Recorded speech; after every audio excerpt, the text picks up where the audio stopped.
Okay, the first video about this cab is behind the back door basically, which covers the computer and the other workings.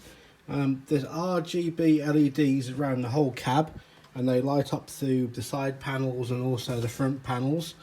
So in the back of the cab here we have the sub speaker with the power amp on the top for the sub, and the left and right speakers which are built into the metalwork of the cab.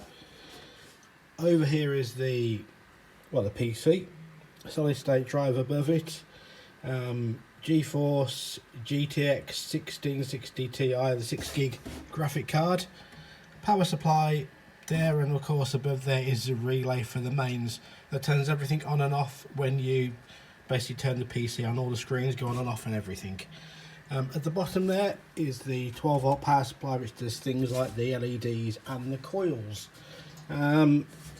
Right, and the amp, so I'm just going to close this up. It's just a standard back door that locks.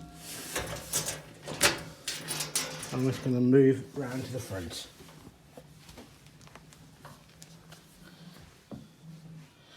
Okay, the buttons on the cab, quite straightforward. I'm going to start with a few that are inside.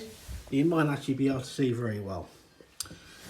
Just here, this is like a little flap that goes up and down.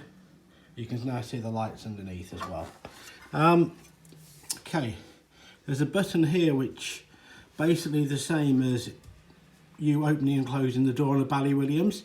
There's a little toggle switch there. I'm going to put that on for now. That turns on and off the two solenoids that are under the flippers. Just over here we have the Bally Williams buttons for doing your basically doing all your ROM adjustments, and behind here we have the circuit boards that deal with things like relays. There's a pat drive which does all the LEDs on the cab, and also the Pinscape board that does the analog plunger. So if we want to go into the software, we just hold the camera there. First of all I push the open cab, and as you can see coin door's now open. So then I can make any adjustments that I want within the ROM. And when you're finished, just literally close it, then push the button again, and that emulates you closing the door of the cab. So I'm just going to put this flap up. On the right hand side of the cab that's the flipper button. Underneath is like a magna save button. But that's also different things on different games, like on Shadow it does the divert gates. You've got your analog plunger there. You've also got your games that just take a launch button, but this on a lot of the more modern games, if it needs a launch button and it hasn't got an analog plunger, if you push that in, it does operate as a switch as well. This one escapes the current table. This one puts money in, which is no good on this game because it's obviously free play. Over here we have the start button, again like a standard Bally Williams. Underneath it is the extra ball, if you want to obviously buy a ball. On top we have another button which works on the more modern Stern games, which we'll go into in a bit. Around this side of the cab we've got another two flipper buttons. Down here, a bit lower down, this red button, this actually turns the cab on and off. It's like pressing the PC power on button. And on the other side of the cab, directly opposite, there's two other buttons, and these are actually volume up and down.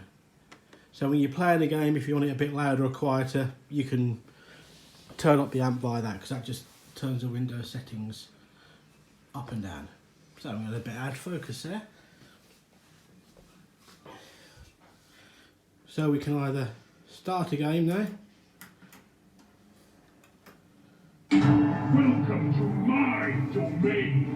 So like now the launch button's flashing, but if I actually push this in here, that will also start that game. I can escape the current table by pushing that button, and we go back into the Pinball X menu. And the next video will be more about the actual table itself and the software.